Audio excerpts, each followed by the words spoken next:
Hello, welcome. I'm so glad you guys are here with me today. Something I've always thought is the gift of your time is the best thing that you can give to us. And so I'm really grateful that you are here spending this time with me at the partner booth here at Google Next. So I am lucky enough to be here. My name is Rebecca Weekly. I run the Cloud Platform and Solutions enabling team within Google, within Intel, and I work very closely with Google on the cloud offerings. I actually am curious, and I won't have enough time to ask all of you, but if you're here as partners, if you're here as providers, or if you're here as developers, because we're going to talk a lot over the next 50 minutes about the instance offerings, the partnerships on software, the platforms that we're bringing to market with Google. But depending on who you are, different things will be interesting. So if we have enough time at the end, we can have a little Q&A, and we can talk through just about any part of this business, this platform, and how we're trying to make sure the best solutions are available to you in Google Cloud. Okay, and of course, nothing should be done without getting feedback. So we have a bunch of surveys available throughout Google Next, and I would love to make sure that I get your feedback on this session so that next year we make them even better for you. Okay, so what are we going to talk about for 50 minutes? I hope a lot. A little bit about the cloud market opportunity in general, what we see as a market opportunity, what's driving cloud, a little bit about strategic alliances and what we're doing with Google Cloud and Intel. We'll talk specifically about the 5 solution pillars of the Google Anthos program with Intel, and then end user partner benefits. So to those of you who are partnering with us and Google Cloud, I'd love to talk a little bit more about the Alliance Sales and Marketing Program, partner solutions, and then we'll wrap it up and be done. Okay, so a little bit on the market opportunity. Cloud services are exploding. So if you actually look, by 2024, we are looking at kind of 4 major revenue pillars within the overall cloud market. Now, it's interesting. I spend a lot of time looking at data in this market. There are really 3 major trends that are happening within the digital services portion of the cloud. One is digital retail. Everybody who is anybody is buying things online these days. That's about a $6.5 trillion market by 2024. Digital advertising is also growing rapidly, about a 17% growth CAGR. It's about $517 billion that we estimate by 2024. Digital video and media is actually the smallest right now, and the smallest currently, but we're looking at about a $124 billion market by the time we get to 2024, and it's actually the one that's growing at the fastest CAGR. And I think that that's not surprising when you think about it. If you've opened any social media app recently, more and more of the ads that you're experiencing are video.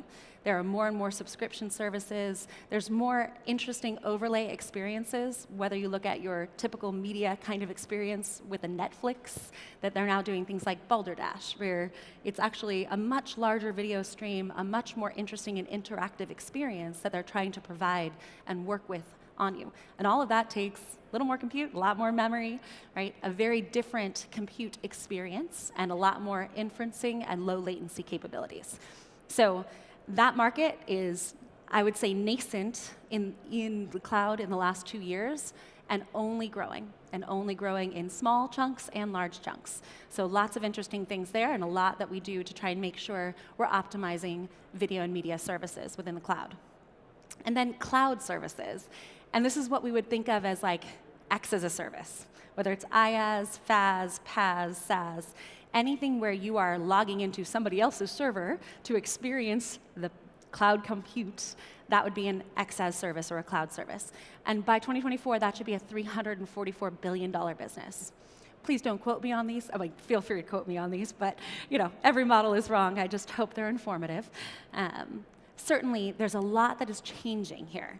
And I think this is all really driving rapid disruptive change. And it's changing how we do business. It's changing how our enterprise customers are looking at their businesses and what they want to do when they come to the cloud. So to that point, we really are seeing when we talk to our enterprise customers that cloud is the catalyst for business transformation. So recent study that we did, 71% of CIOs that we surveyed in our market share, in our market business, indicated that they felt their legacy infrastructure was holding them back. Now, legacy infrastructure doesn't necessarily mean public cloud or private cloud is the answer. It's literally that a legacy infrastructure footprint, SANs, whatever it is that you're running, is what they're seeing as a limitation. So they are looking to the cloud architecture to solve problems of availability, reliability, access to data, lower latency on their services. So 71% of them, that's their view that it's a barrier to entry, a barrier to their own innovation. So within the next year, what they were saying was 67% of them are looking to change their businesses by leveraging artificial intelligence. It is the buzzword of the day. I'm sure the buzzwords of the day. But this is really about people understanding more from the data they collect. So recent studies actually have said only 2% of the world's data is being processed and analyzed. And 98% of the world's data was actually generated in the last 2 years. So we're creating a massive footprint of data, and we're not actually doing much with it. And it turns out when businesses take advantage of understanding their own information, they actually get much better business results. So what we're seeing from these businesses is that they want to understand what to do with their information. They want to give users better experiences using their applications, using their services. In order to do that, they want to take advantage of artificial intelligence. So 67% of them are coming to the public cloud because maybe they don't have a data scientist team. Maybe they don't have a set of classifiers available to them every day. And so this is really the kind of technology they're looking for from our public cloud service providers. 83% of them expect that they will be leveraging the public cloud within the next year. That is a massive growth we've done this study since 2015, and when we first did this study, it was 23% of enterprises indicated that they wanted to come to the public cloud in the next 2 years. 83% are telling us that they will be there by the next year. So certainly as an indication of where they want to go and what they want to do, many of them are going there. Interestingly though, only 41% of their workloads they expect will be in the public cloud. And I think that this is one of those interesting fallacies of the cloud, is that people want the public cloud, they want to take advantage of the research and incredible solutions that are available to them in clouds like GCP, but they don't necessarily want to use it for everything, right? The cost of moving all of your data to the cloud, the cost of doing low latency applications where you might want to be on the edge and not necessarily in a large footprint global cloud, is something you have to reconcile. So as more users are coming from enterprise into the public cloud, they actually are looking at a hybrid solution. And that really is a major pain point for all of our customers, whether they are digital services providers or traditional enterprises. So 41% of their workloads, they expect to run on a public cloud, and they want to run on a public cloud, largely for AI, but we need to solve that problem of the hybrid multi-cloud to be able to actually service this market effectively. And this is where I'll be very excited to talk about some of the work we're doing with Google. So when you think about Intel and Google, we've had a very, very deep engineering collaboration partnership for the last 15 years. But with GCP in specific, we really started the strategic alliance with Diane Greene in 2016. And it has two major pillars that we work through together. So one is around technology innovation. Google is an amazing partner as it comes to technology innovation because of everything that they bring to the table. They were the first to bring the Intel Xeon scalable processor to market, the codenamed Skylake processors. They have done a ton in the space of hybrid and multi-cloud with Project Anthos, Kubernetes before and the basis of Project Anthos. And certainly the work that they're doing in AI, ML, whether with Intel or somebody else, is amazing and really innovating in this market. And lastly, I think the area that we've worked on most closely with them is IoT. So 4 major areas of technology innovation and partnership that we work through in that strategic alliance. And it really is to help drive business innovation and business acceleration. So we're trying to help our customers move faster and take advantage of GCP and all the new technology that we're putting there. And that involves, I can speak, that involves the global sales POC program for customers, the joint marketing initiatives with our partners, and our thought leadership efforts within the industry, co-marketing plans, all sorts of work that we do with MSPs, SIs, various different providers in the space. So I really want to take the opportunity to talk about what we're doing now and next and where we're going moving forward. This year, I think in April, the most exciting part of being in this part of the business working with Google was the announcement of Project Anthos. Project Anthos really is, it was announced April 9th at Google Next in San Francisco, and we just launched our Intel Select Solutions for it, which has a large ecosystem partnership on the back end, both service providers and software partners, as well as OEMs and ODMs that are building Intel Select Solutions that are Project Anthos certified. This, I think, really allows customers to take advantage of that hybrid multi-cloud, right? You're using an open source stack, you have solutions providers if you would like support on that stack, you have the ability to buy standard hardware that is certified Intel Select Solutions and runs Project Anthos for a flexible environment to the cloud. Is it perfect? No. I think we're all still learning in this game. But I think the ability for this multi-cloud, hybrid cloud offering to allow you to not just use GCP, to use your own on-premise cloud architecture, and then any other cloud provider. Google has really taken an open source approach to hybrid cloud. It's not just hybrid cloud, it's a multi-cloud, and it's a multi-cloud with other public service providers. And I think that that's an incredible statement of their commitment to the ecosystem and something that makes me very proud to stand up here as their partner.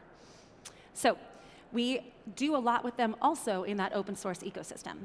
We are the #1 contributor to the Linux distro by far and away, but also Kubernetes and also Project Anthos directly. So we do a lot of code optimization and work in the open source community with Google and others to make sure that everything runs best on Intel. So I spoke a little bit about Project Anthos. I can't tell you how exciting it is to be at a place where we actually have an open source solution in the market to enable customers to really look at hybrid solutions. But I think this is just the beginning. And the first problem, and what we've been talking about here, is business transformation and traditional enterprises. But the upcoming problems to solve are the edge. I was just in Taiwan 2 weeks ago, had a wonderful data-centric symposium conversation with a lot of our partners there. And as they are working with their partners to do network transformation, they have so many challenges in the space of understanding how to run telco stacks on converged IA hardware. That is another hybrid, right? It's just another implementation of a standard server, an edge server in that case, running many, many different services. I think Anthos is going to be another area where edge and Anthos can come together. I hope next year I get to stand up on stage and talk about some of the ways in which we are revolutionizing telco as a hybrid cloud provider as well. That's not a preview yet. We're just beginning to work through how that is going to actually function. But it's pretty exciting to see how it goes. So the enterprise edge is what we are most focused on, and this is really branch offices, remote offices. How do you make sure you have the right connectivity and a consistent software stack, whether it's running in your Singapore office, or your Santa Clara office, or right here in London, or in the public cloud? So we are doing a lot in this area, and certainly if there are partners who are looking at this, I would love to be able to talk to you. If we don't get enough time today, I'm sure we will, but if we don't get enough time today in this session, I'll be at the booth that Intel has right over there. So please come see us. Okay, so to talk a little bit more about what is in Project Anthos, what are we doing and how are we bringing this all together? So Intel has many different service offerings with Google in the public cloud. So, I'll spend a lot more time on N2 and C2 and M2 and everything that we're doing and various benchmarks and statistics over the next slides. So I'd rather talk here about the solution stack that we're working on with partners and with Google. So, between N2 and C2 instances, all the work that we do for VM migration and best performance, that's really on the solution stack side. A key partner that we've worked with on our memory optimized instances is SAP. So SAP HANA is beautifully tuned for the memory optimized instances on Intel DC persistent memory, as well as the M2s without DC persistent memory. Both are options. Then we have done a ton of work on AI and machine learning in general with our Intel DL Boost and AVX 512 instruction set. So that's available in the C2 instances and the N2 instances. And it's been a fascinating journey as we've gone through that. I'll spend a little more time on that. And then lastly, what we're doing for application and really infrastructure modernization. I mean, to me, what gets me excited every day to work with our customers is how they are changing their businesses using our technology. And everything about Anthos is really about changing the future of how business is conducted. So the hybrid multi-cloud, and there's a series of select solutions and reference designs to support that for on-prem footprint as well. Okay, so what's in the N2 instance? The N2 instance was announced earlier this year. It is a 20% performance per TCO dollar improvement over the N1 instance. N1 was built on Intel's scalable processor Gen 1. Can you tell I don't do the marketing side of this that often? I do the research side. But it's the N1 processor. We moved to the N2 instance with the Skylake, from Skylake to Cascade Lake, so the Gen 2 scalable performance offering. It runs on it's a general purpose processor. So it runs a wide range of applications, and there's a lot of different application sizes that you can facilitate and utilize.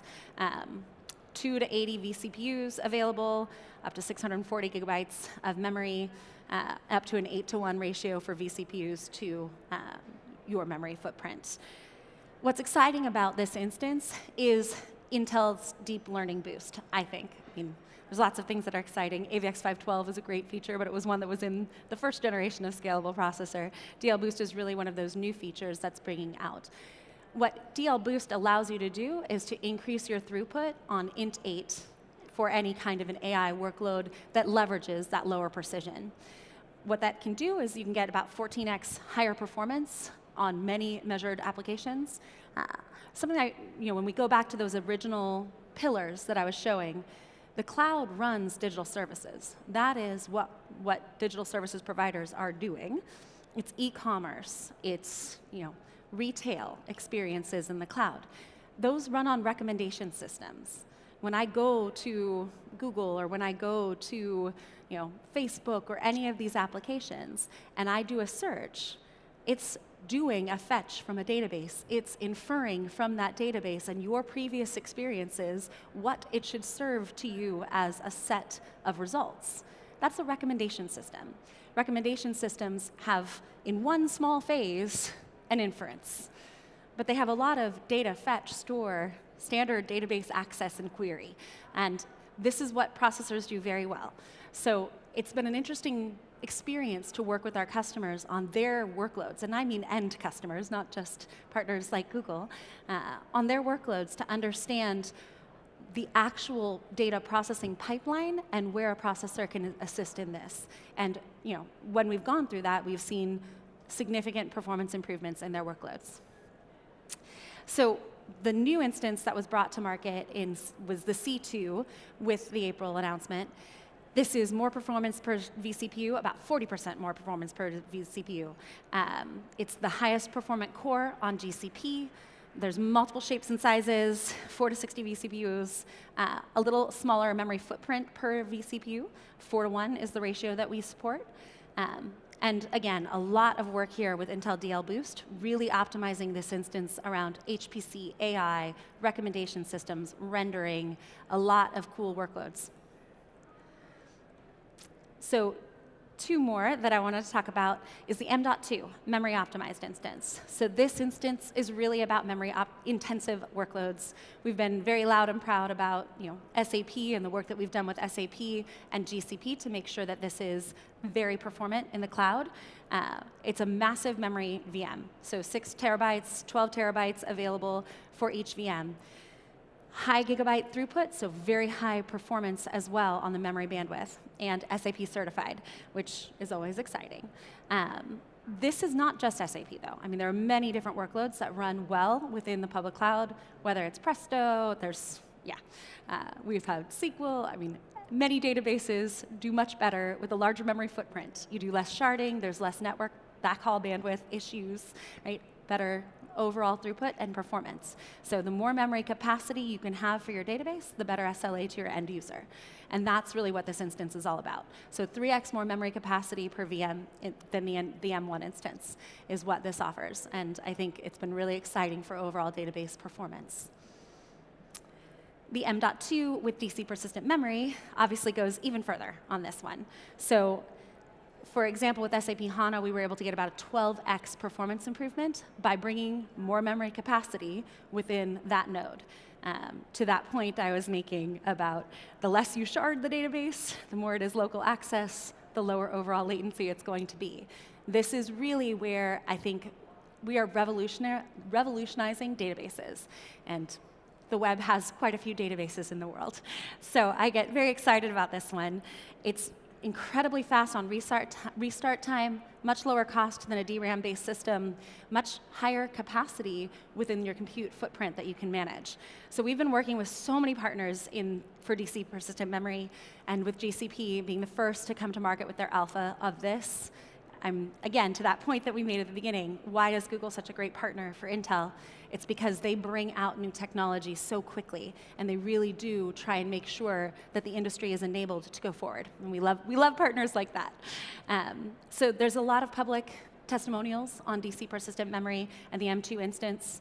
Obviously SAP HANA, but DataSticks showed great results, Aerospike, KX, and then just what we do within the overall ISV ecosystem and open source ecosystem. So Cassandra is pre-optimized for M2. We've got images available that help you understand how to leverage that, Spark, Redis.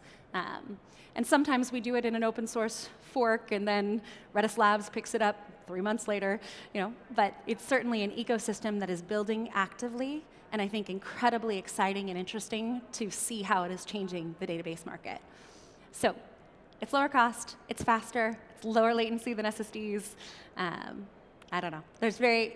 As somebody who's been looking at this technology for over 10 years and hoping it'll come to market and waiting for it to come to market, every single day I get an email about some new instance that's up, some new user who's had a new experience in a new market for this. So we talk a lot about databases, but actually HPC applications, EDA tools, right? It's actually, a design rules database is very large. So there's a lot of things that we are doing within this space that will be very cool for the market to take over. I can't wait to see it all. So AI and ML. We wouldn't have a conversation if we weren't talking about AI and machine learning in specific. Where are we seeing AI and ML with our Google partners, and what are we doing? So the Intel Scalable Processor Gen 2 brings out DL Boost. I mentioned that earlier. It has a 14x performance per core improvement on recommendation systems. I can give you so many different data points and so many different partners that we've worked with on this.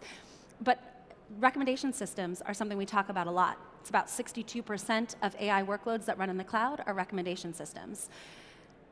But there's a lot more that you can do with lower precision within this market. So image and video, CNNs are pretty well known to run well at lower precision. So Int8 actually, you see significant improvements with Int8 throughput on Xeon processors. Natural language processing, so the next big slice of workloads that we see in AI in the cloud is absolutely natural language processing, and it is only increasing. So every time you pick up your Android device and you speak into your phone and it goes off and translates that into a search query, natural language processing. There's so much that is happening in this space. The models have changed significantly. The sparsity of the data is complex. So lots of interesting opportunities to take advantage of heterogeneous compute. I'm not going to say that CPUs are the answer to all things. They are not. But there's certainly really interesting parts of a pipeline that can be accelerated and also pre-processed using CPUs. And having that throughput and consistency and pre-optimized libraries is really critical. And generally, analytics, right? We talk about AI and machine learning as if it's something new, but we've been doing analytics for a very long time. So there's a lot that we do naturally on processors to ensure that you're getting insight from the data that you collect. And so there's a lot that is able to be improved in terms of performance using DL Boost with just traditional analytics like pipelines. So just to talk through what we're doing, there's a series of pre-optimized software libraries that we provide. So there's a VM TensorFlow and PyTorch pre-installed available on this instance. We have a set of Docker images, DL containers for all the popular frameworks available for you to leverage, and that's true both on GCE and GKE. So we're really trying to demystify how it is to work and do AI on standard processors. And I think some of the most interesting opportunities I've had to work with my customers on this is, customers who have rented capacity. There's a lot of customers who use the public cloud and sort of pre-reserve instances to be able to take advantage of the best prices. But they don't always operate 24/7. So actually doing training and inference on batch processing cycles in spare cycles when you don't have a high important workload running is really where we're seeing that performance even faster than GPUs can be very interesting. So in raw performance on GPUs, I'm not going to say we have more T-flops than a GPU. It's not true. But there is kind of the ubiquity of being able to run any workload on a CPU. And so we've seen a lot of customers take advantage of spare cycles and spare capacity on their instances to do more inference and training. And that's really why we're trying to enable such an easy use case within the N2 and the C2 instances. Okay, and the Anthos Partnership. So really, again, the Anthos Partnership that we have with Google is about time to value, broad ecosystem enabling, really a TCO-optimized stack, whether it's on-prem or in the public cloud. So Google provides the software stack. It's Google managed. It's fully open source. So it's built on top of Kubernetes, Istio, and Knative. And folks are really excited about this community. It's fascinating to me, especially Knative. That was, I want to say 2 years ago, not even in existence, as most of these technologies were, and now it's the most popular way in which you can look at a serverless architecture. It's a single pane of glass cloud management methodology, right? It's your solution, whether it's on your on-prem footprint or in a public cloud, and you can build once and run anywhere. And again, I mentioned this earlier, but I can only give Google credit for creating a framework that runs on every cloud, whether it's your cloud, on-prem, their cloud, or their competitors' clouds. And I think that takes real chutzpah, right? Real leadership to be able to and want to work in the open source ecosystem and be sure that they're going to out-innovate others. So if you're not familiar, I just want to make sure you definitely come away from this conference knowing it's here, it's very cool, it's just the beginning of where we go on this. We're really excited about the work with Intel Select Solutions. We do a lot of verification and validation. If you didn't know, Intel does a 696-page platform design guide for every new platform. And we do reference instances for many different areas. OCP is one of them. When we do an Intel Select solution, what we've done is we've pre-verified, we've given hardware specifications to ODMs and OEMs to ensure that systems are actually reliable and ready to go in the ecosystem. It's a lot of work, and it's part of what Intel brings to this partnership. So being able to do an Intel Select solution for Anthos means you will be able to take that software stack and run it on these hardware platforms out of the box. So it's a really cool partnership. If you took nothing away from today, I hope you have that. Okay, so this one is just really trying to kind of show through the Intel Select Solutions recipe. And what you'll see is not only do we do the platform reference and abilities there, we actually come out with benchmarks, about 25 pre-compiled benchmarks, so you can understand better how your cloud workloads will run. And this is not like SIR 2017. I mean, that's a great aggregate benchmark to understand essentially a relative metric on IPC. But we're talking TCP, we're talking Nomax, we're talking, all the different workloads that correlate streams, all the different workloads that correlate to metrics that actually matter for memory latency, for access time, for various aspects of a system-level performant design solution. They are verified reference designs. They are, also available for branding. So if you are interested in, as an ISV partner or marketer, MSP, SI, coming to market with us and with Google, then please do come talk to us, because we are definitely willing to do partnership and branding together. It is about time to value. When we actually talk to our customers, 43% of our customers were saying that it's the time to value, it's the time to their market, and that's why they're looking for solutions, right? It's a painful process to acquire a server, figure out how to configure it, make sure it runs on your workloads, and actually launch a new service. In fact, many of our customers take 4 to 5 quarters to do validation of a new service, a new platform in their environment. So really, this program is about accelerating that time to value for our end users. Okay, so who's using Google Cloud Intel instances and why? I gave you lots of statistics, but I think it's always better to hear from our customers. I would have loved to bring them all on stage, but it's only 50 minutes. So one of the ones that I love in this particular case is our Sony partnership. So with ImageWorks, rendering is a workload. This is one of those spaces where for years, rendering farms for any of the major studios, any of the major animation houses were massive on-prem footprints. This is their IP. This is their, next blockbuster film that they want to make sure happens. They were able to come and take advantage for their rendering farm for spare capacity into the public cloud. So again, not all the workloads, but a huge percentage of their workloads in the public cloud, doubling their rendering performance using Intel Xeon Scalable processors, using Google Cloud instances. So really exciting. In the space of biomedical, 1.8x faster than their previous generation, moving forward with us. In IT consulting, less time to complete, 42% lower cost. This is really talking about how we're trying to optimize, and in many of these cases, it's around the AI work that we do for them. So in digital media, really talking about 40% faster than before, Descartes Labs, geospatial intelligence, it's file compression, right? The workloads are so complex in this area, but file compression, we were able to really work and improve. And in this effort, we didn't just come through as a hardware provider, we actually also partnered with the end user, Descartes Labs, to ensure that they were getting software tuning and support from Intel. And then the last one here is Cardinal Health, and just incredibly awesome to see, again, the large MEM systems, right? A 12 terabyte system, being able to help them optimize performance and throughput with a much larger memory footprint.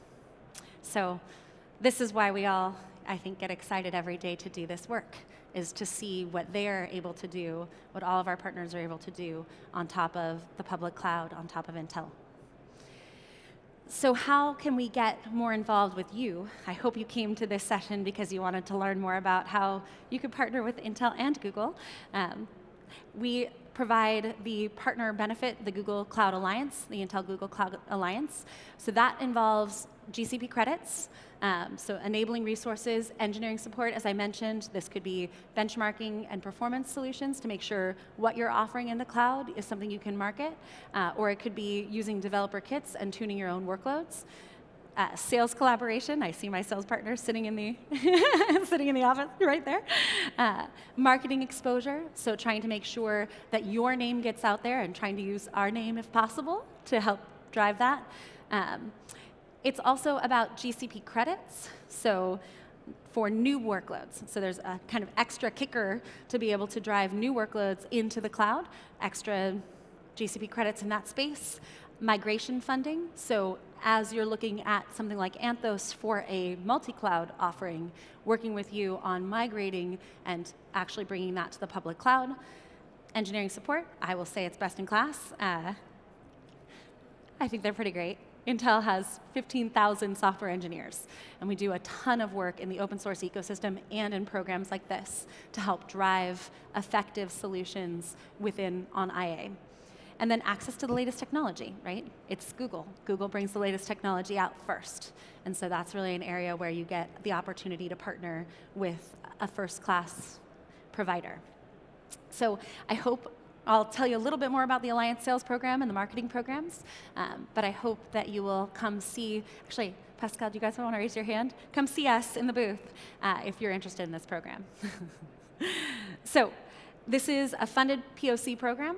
The objective is really to accelerate instances in GCP on IA. So the N2, the C2, the M2, which is all of our Cascade Lake instances in the public cloud. It also includes our N1 instances, which is our Skylake processor, the first, and our UltraMem. So lots of opportunity there. It's about $450K that GCP has allocated to that program that they're trying to work towards. And Intel will fund up to $150K in GCP credits to help drive your footprint in GCP on our instances. So it's it's through the end of the year. I don't know if we'll do it next year, so if you guys are interested, please do talk to us. We probably will, but we'll see. And really what we're trying to do here is make sure that you can take advantage of the public cloud in Intel. So there's FSR, there's a bunch of marketing aspects to this program as well. So you can request, our request to you is that you will do a testimonial and talk about your experiences with us. And because of that, we'll be able to leverage and partner and market together. So we actually are willing to put funds towards that marketing. So that could be up to 50% of your marketing activities, as long as it aligns with the Google Cloud Marketing Plan, can go there. So it can be awareness events, preference events, consideration or opportunity. Opportunity being testimonials and customer specifications. So we've done a lot of work in this space. I'll hit some of those examples so you guys can understand some of the partners that have come through this program and maybe think through how you could partner with us and Google on that. So Cloud Physics, I don't know if they're in the room, I don't see them, but Cloud Physics is a perfect example of a great alliance partner. So they provide insights into your data center infrastructure. It's really about the health of how your data center is running, whether it's in the public cloud or not, and be able to improve TCO, ROI, estimate costs, et cetera. So this is a partner that we've worked with very closely to ensure that they're leveraging Intel instances in GCP. Three-way apps broker, so this is another partner that we worked with. Apps broker really allows you to look across and have a lot of choice in your applications. They are the largest and oldest Google Cloud only practice in the EU, and they have a huge number of intense experts that can help with migration into the public cloud. So really they're a service provider that helps customers move to GCP, and we've worked very hard with them to make sure they have the best recipes, the best known configurations of all of our hardware. The three-way data Tonic partnership is another one, and this is really about vertical solutions for AI and ML. So they're a dedicated cloud partner, and they're 100% focused on AI and ML. They get direct access to Intel and Google Cloud experts, both Intel direct support and Google direct support on this. And they're really helping enterprises look at how to leverage GCP. So They have a great solutions designer team. We love to work with them. We do a lot of training and joint exercises with them. And this is the kind of partners that we always want to look for. Every region is different. Everybody has different aspects that they bring to the table. We want to make sure that you have the best known configurations from us and the best software support from Google. And various partner testimonials, again, I always think it's better to let them speak for themselves as we talk through this. But Extreme Cloud Center is an apps broker offering. It's an incredible opportunity that we've been able to bring together. And obviously Mike was sharing his experience here with Cloud Physics. Lisa was sharing her experience working in the program, and then Tonic as well. So lots of cool partners, always looking for more. Please come talk to us.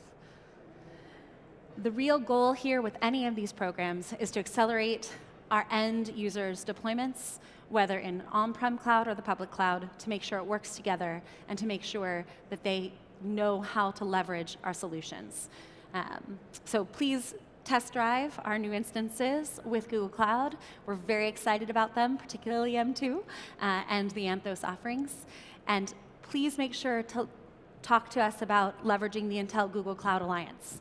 If you're an MSP, if you're an SI, if you're anywhere in this ecosystem, we want to be able to partner with you. And we want to make sure that you're getting the support that you have every right and capability to leverage. So please come talk to us.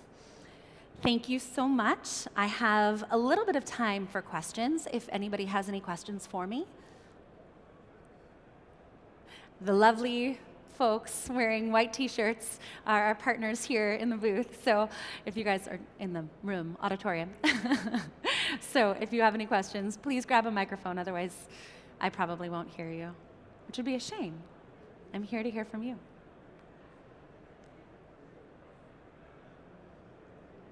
Nothing.